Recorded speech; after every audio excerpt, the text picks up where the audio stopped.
Holy shit, I just got the pet. Oh my god. Yes, dude.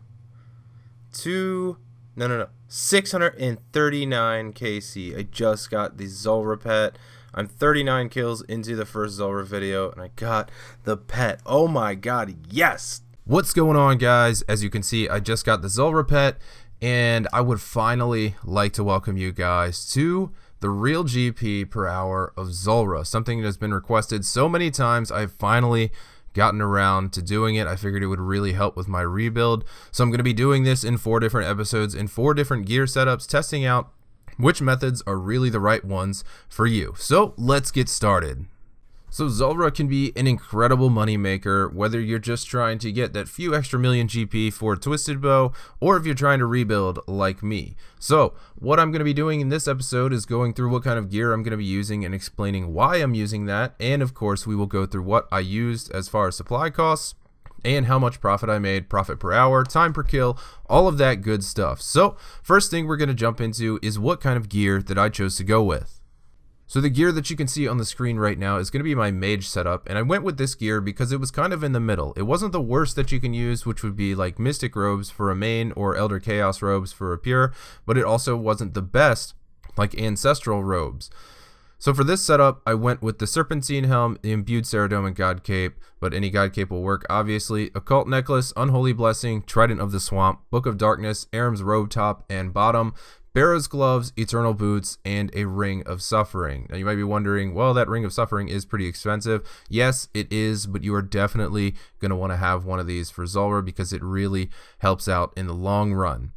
Now I chose to go with the Serpentine Helm instead of the Anti-Venoms because I wanted to do this in the most simple possible way instead of making it a little bit more complicated and keeping track of the Anti-Venom potion timer.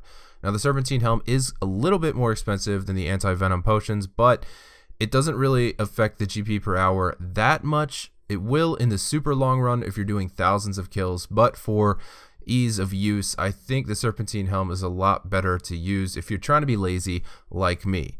Over in the inventory, you can see my range switch, which is Blessed D'Hide, and I'm using this because of the prayer bonus. You want to have as much prayer bonus as possible. I went with the Fury because it's not as expensive as the Necklace of Anguish, and the Assembler and the Toxic Blowpipe. The Blowpipe has adamant darts in it because they work just as well as anything else at Zulrah, and they're not too expensive.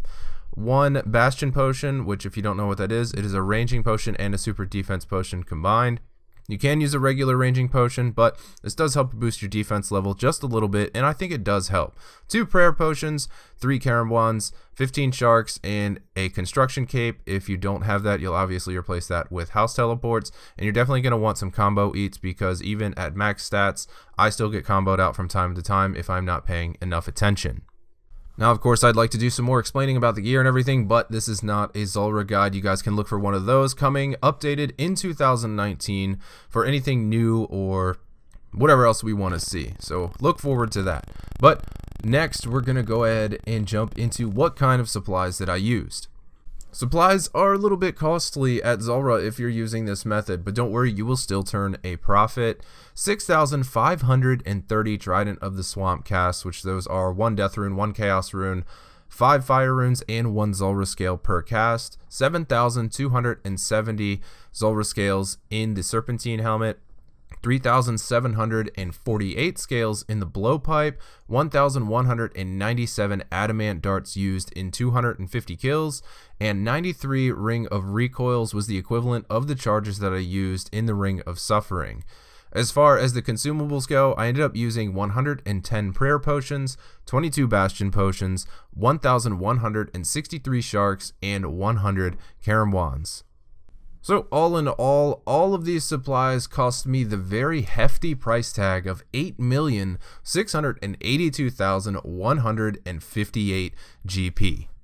Now you might be thinking to yourself, wow, that is a little bit steep for trying to make some money. Well, yeah it is, but wait until you see the results. They will surprise you. Clickbait.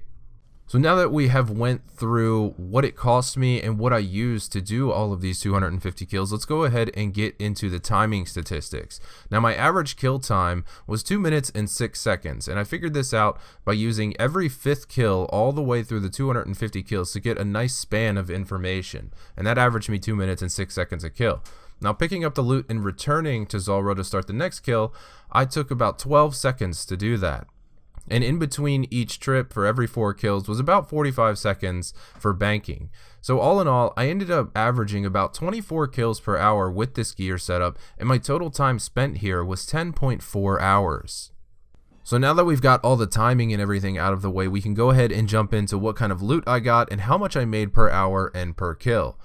Now Zulrah has 4 uniques on the table, and these are a drop rate of 1 in 512, but since Zulrah has 2 rolls on the drop table every time it dies, your chances of getting one of these drops are essentially 1 in 128. Now for these first 250 kills, I only landed 1 unique drop, which is okay because I'm just short of the drop rate of getting 2 of them and only doing 250 kills. Now over on the loot, 56,069 Zulrah scales. I did get 1 magic fang, which was 3.7 mil. As far as all of the other stuff goes, 6 dragon halberds, 6,200 law runes, 7,500 death runes, 40 torsos was a decent 500k stack, 6 magic seeds, 12 palm tree seeds, 270 battle staffs was a very nice increase to the profit. And that's about it for the big ticket items. I did get a bunch of rare drop table loot because the rare drop table loot is pretty common on Zulrah's table. All in all, 34,030,675 GP is what my gross value was for 250 Zulrah kills. So taking into account my supply costs, which was again 8,682,158 GP, my total profit becomes 25,348,517 GP. So even with that supply cost, that is not too shabby for 10.4 hours. Now this ends up making my gross value per kill 136,122 GP. And it also makes my profit per kill 101,394 GP. Now this is a little on the low side because at the time of this video, Zulrah scales are pretty much at an all-time low of 189 GP each. Hopefully they do go up by the time I'm done with this series because I will make a lot more profit. But all of this ends up bringing my profit per hour to 2,433,456 GP. I am pretty happy with that number, even with the low price of Zulrah uniques and scales. Now you guys will have to remember that I do have a maxed account, so this number will vary depending on your lower combat. If you are a mid-level account, I would say level 100 to 110, you're probably looking at around 2 million GP per hour, depending on your range and magic levels. Obviously, with this method, you're only using those, so the higher those levels are, the more profit that you're going to see.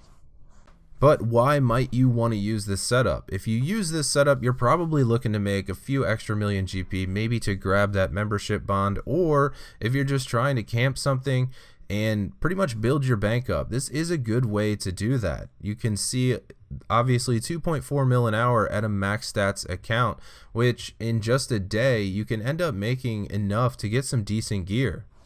So I hope that this video has brought you guys some insight on one of the gear setups that I'm going to be doing and showing you guys at Zulrah. I had a lot of fun making this video, but that is going to wrap up the first episode of the real GP per hour for Zulrah. Next episode is going to be a good one, so I hope you guys tune in for that. If you like this video, please leave a thumbs up down below. They've really helped the video's popularity. And if you haven't done so yet, please go ahead and tap that subscribe button on your way out. And last but not least, I would like to say thank you to my newest Patreon veteran, Jay Beaslin.